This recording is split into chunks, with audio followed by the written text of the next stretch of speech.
Comme vous le savez, les statistiques officielles sont indispensables pour le suivi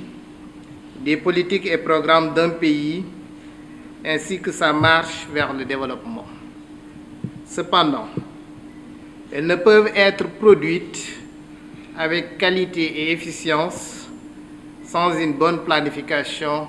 et une bonne coordination. C'est à cet effet que la réforme du système statistique national a été enclenchée en 2004 à travers la loi statistique 2004-21 du 21 juillet 2004, comme rappelé tout à l'heure par M. Nying, et portant organisation des activités statistiques au Sénégal, la dite loi modifiée et complétée par la loi numéro 2012-03 du 3 janvier 2012. Cette réforme a permis d'améliorer la couverture et la qualité des statistiques, essentielles à la mise en œuvre et au suivi et évaluation des politiques publiques. Dans ce cadre,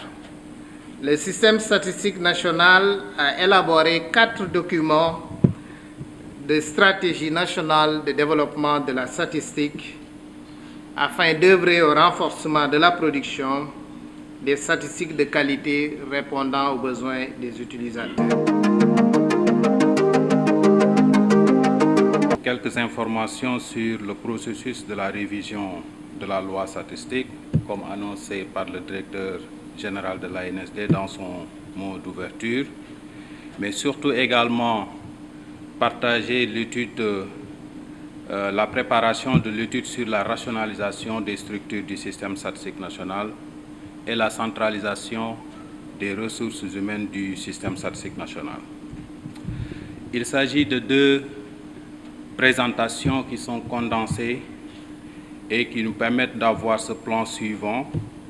dont la première partie porte sur l'information sur la révision de la loi, le processus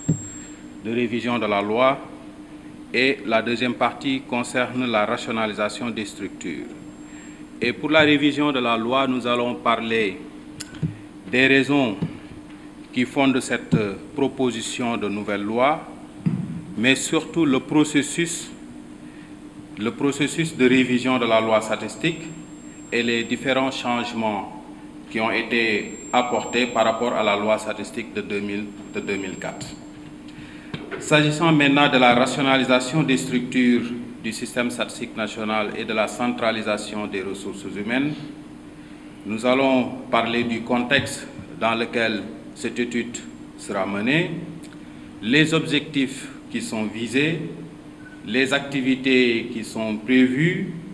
mais surtout également de présenter un exemple de rationalisation de structures au sein d'un système statistique national, à savoir le cas du Mali et celui de la France. Donc, ce qui fait l'objet de ma présentation du Data Innovation Lab de l'ANSD et de la mission de diagnostic qui a été effectuée dans le système statistique national entre février et mars 2024 et qui a permis d'évaluer ses forces et ses faiblesses, donc son niveau de maturité pour la mise en place d'une telle initiative. Alors, pourquoi le Data Innovation Lab? Je l'ai mentionné tout à l'heure dans mon propos. Ça rentre dans le cadre de la mise en œuvre de la vision de transformation de l'écosystème de données telle que déclinée dans la 4e stratégie nationale de développement de la statistique, qui veut prendre en charge la nécessité d'améliorer les méthodes et d'innover dans la production de statistiques publiques pour s'aligner aux nouveaux outils de pointe et aux nouvelles sources de données qui peuvent être utiles pour la production de statistiques publiques.